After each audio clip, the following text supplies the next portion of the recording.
बाज़ दफ़ा बच्चों की तरबियत के मुतालिक वालिदैन एक दूसरे से मुत्तफ़िक़ नहीं हो सकते।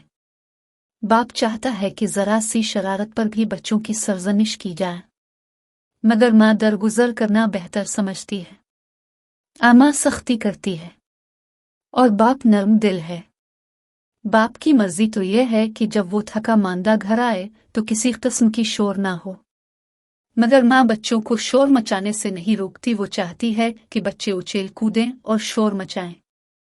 इसमें इसे राहत महसूस होती है या खाने की मेज़ पर माँ का हुक्म है, खामोश बैठे खाना की और इजाज़त के बगैर मत बोलो, मगर बाप चाहता है कि बच्चे खाएं भी खूब और बातें भी खूब करें। हमारे घरों में अक्सर यही होता है। अब देखना यह है कि बच्चों की तरबियत का ज़्यादा बोझ किस पर है।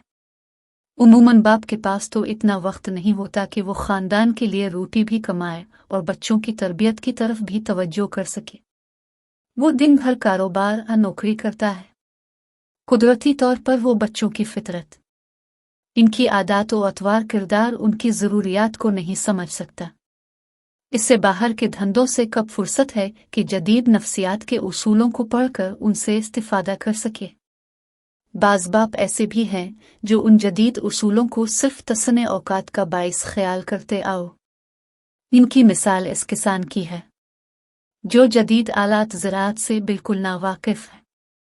ज़राअत की किताबों से उसे दौर का वास्ता भी नहीं। फसल को बेहतरीन हालत में देखने का ख्याल तक इसके दिल में नहीं आता। मगर जब कोई दूसरा किसान किसी ज़राअती फार्म में अमली तालीम हासिल करने जाता है तो वो इसे रोकता है और उसका तमस्खुर उड़ाता है। यही हाल इस बाप का होगा जो खुद तो जदीद नफ्सियात से बेबहरा हो, मगर जब इसकी बीवी इसके उसूलों के मुताबिक बच्चों की तरबियत करने लगे तो वो खामखा दखल अंदाजी करे। इसी तरह अगर बाप जदीद नज़रियात का कायल हो और माँ लकीर की फ़कीर तो घर में बर्बादी और बच्चों की ज़िंदगियों की तबाही के सिवा और कुछ नतीजा ना होगा। इस दौरंगी का असर बच्चों पर क्या होगा? ज़रा गौर कीजिए। एक की सख्ती और दूसरे की नरमी बच्चों को परेशान कर देगी। वो दो कश्तियों के सवार की तरह होंगे। तरबियत के लिए यकरंगी पहली और ज़रूरी चीज़ है। अगर वालिदैन में से एक पढ़ने पर मजबूर करे और दूसरा खेलने का मशवरा दे तो बच्चे की तरबियत पर इसका असर ये होगा कि वो हमेशा उसकी मानेगा जिसका हुक्म उसकी मर्जी के मुताबिक होगा। वो शायद माँ को सच बता दे और बाप को टाल दे। अब वो एक के सामने डर के मारे काम में लग जाए और उसके जाते ही दूसरे की परवाह न करे और काम छोड़ दे। इस तरीक़ पर तरबियत याफ्ता बच्चे की सीरत निहायत ही कमज़ोर होगी। वो गैर मुस्तकिल मिजाज और आवारा हो जाएगा। अगर वालिदैन मुत्तफ़िक़ राय है कर बच्चों की तरबियत करें तो शायद हमारे घरों में मारपीट की नौबत कम आए।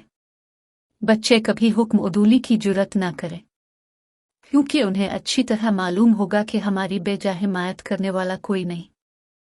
हिंदुस्तान में बच्चों की तरबियत की जिम्मेदारी ज़्यादातर माँओं पर है, इसलिए उन्हें उन बातों पर ज़्यादा गौर करना चाहिए। आइंदा नस्लों का दारोमदार उनकी तरबियत पर ही है। मर्दों में तो अक्सर ऐसा ही होता है कि जहाँ तरबियत औलाद का जिक्र छड़ा झट एक ने फ़ख्रिया लहजा में कह दिया, साहिब हमें तो घर के मामलात के मुतलक खबर नहीं। वो जाने और उनका काम हमारे यहाँ अब तक घर का इंतज़ाम माँ के सुपुर्द है और तलाश माश बाप के ज़िम्मे। इसलिए औरतों का फ़र्ज़ है कि जदीद नफ्सियात के उसूलों के मुताबिक बच्चों की तरबियत और दूसरों में उन तरीक़ों के मुतालिक दिलचस्पी पैदा करने की कोशिश करें। अगर वो उनके मुमिद नहीं बन सकते तो कम अज़ कम मुखिल तो ना हों, ताकि बच्चों की ज़िंदगी बर्बाद ना हो जाए। अगर कोई बाप इस ख्याल का है कि आबा और अजदाद के तरीक़ों पर कारबंद होकर बच्चों की तरबियत करनी चाहिए तो बच्चों को ऐसे बाप से जितना दूर रखा जाए इतना ही अच्छा होगा।